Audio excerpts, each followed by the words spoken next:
Hai everyone, ketemu lagi dengan saya Refwani. Kali ini saya sementara bekerja tetapi lagi keluar makan atau lunch. Dan saya tuh mau membagikan sesuatu, apa yang saya renungkan tadi pagi sementara merenungkan firman Tuhan. Saya mau bagikan renungan ini biar kita boleh mendapatkan berkat ya. Saya mendapatkan berkat dan saya harap kita semua boleh mendapatkan berkatnya. Firman Tuhannya terambil di dalam Roma 3 ayat 23 dan 24. Dikatakan bahwa karena semua orang telah berbuat dosa dan telah kehilangan kemuliaan Allah, dan oleh kasih karunia telah dibenarkan dengan cuma-cuma karena penebusan dalam Kristus Yesus. Saya mau menggarisbawahi kata dibenarkan dengan cuma-cuma atau dibenarkan. Saya mau mengambil satu gambaran. Kalau kita di dalam satu pengadilan, itu ada hakim, ada pendakwa, ada pengacara atau pembela, dan juga ada terdakwa. Sewaktu pendakwa ini mendakwakan tuduhan-tuduhannya kepada terdakwa ini melakukan kejahatan yang seharusnya mendapatkan hukuman mati. Lalu dia lontarkan segala kejahatan yang dilakukan oleh terdakwa ini.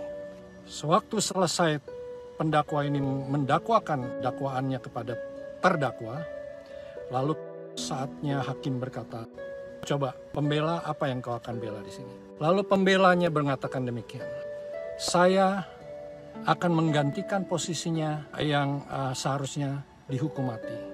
Saya yang akan melakukan itu. Hakim, tolong jadikan dia tak bersalah. Saya yang bersalah. Walaupun pembelanya tidak melakukan kesalahan. Di sini poin ini saya katakan bahwa saat itu terdakwa itu dibebaskan dari kesalahan oleh hakim karena ada orang yang menjamin dia dan yang menggantikan dia sebagai terdakwa. Firman Tuhan di sini dikatakan, dan oleh kasih karunia telah dibenarkan dengan cuma-cuma. Saudara, ini adalah pembenaran atau dibenarkan. Terdakwa itu dibenarkan dari kesalahan yang sebenarnya dia harus menerima hukuman mati. Ini gambaran kita saat ini. Di dalam ayat sebelumnya dikatakan bahwa tetapi kita tahu bahwa segala sesuatu yang tercantum dalam kitab Taurat ditujukan kepada mereka yang hidup di bawah hukum Taurat, supaya tersumbat setiap mulut dan seluruh dunia jatuh ke bawah hukum Allah. Ya, seharusnya kita itu masuk dalam kerajaan neraka, dihukum oleh Tuhan, sebab tidak ada seorang pun yang dapat dibenarkan di hadapan Allah oleh karena melakukan hukum Taurat, tapi karena justru oleh hukum Taurat orang mengenal dosa. Ya, jadi di sini dikatakan bahwa semua perbuatan-perbuatan manusia itu tidak benar di hadapan Tuhan. Tidak ada seorang pun yang berakal budi. Tidak ada seorang pun yang mencari Allah. Firman Tuhan sebelumnya. Semua yang telah menyeleweng. Mereka semua tidak berguna. Tidak ada yang berbuat baik. Seorang pun tidak. Kerongkongan mereka seperti kubur yang ternganga. Lidah mereka merayu-rayu. Bibir mereka mengandung bisa. Mulut mereka penuh dengan sumpah serapah. Kaki mereka cepat untuk menumpahkan darah. Keruntuhan dan kebinasaan mereka tinggalkan di jalan mereka, dan jalan damai tidak mereka kenal. Rasa takut kepada Allah tidak ada pada orang-orang itu. Teman-teman, ini saya mau bagikan isi hati saya bagaimana Tuhan yang saya sembah. Dialah sebagai pembela. Dia yang membenarkan segala perbuatan-perbuatan dosa kita. Dengan apa?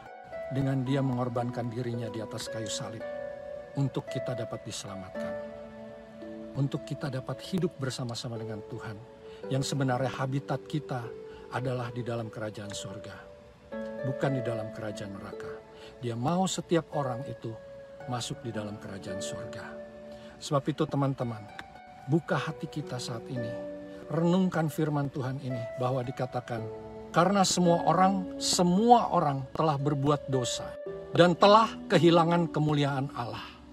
Dan oleh kasih karunia, karena kasih Allah yang besar terhadap dunia ini, kita telah dibenarkan dengan cuma-cuma karena penebusan dalam Kristus Yesus. So, jawabannya gampang. Apa yang saya harus lakukan sekarang? Terima dia Terima Yesus sebagai Tuhan dan Juru Selamatmu pribadi. Dialah yang akan menjadi pembela kita di dalam kehidupan kita.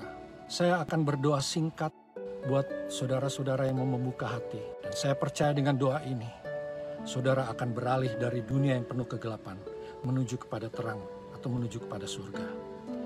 Saya akan berdoa sekarang. Mari kita berdoa bersama-sama. Bapa di surga, di dalam nama Yesus, Tuhan, aku melakukan segala perbuatan-perbuatan yang tidak berkenan di hadapan Engkau. Kehidupanku penuh dengan dosa.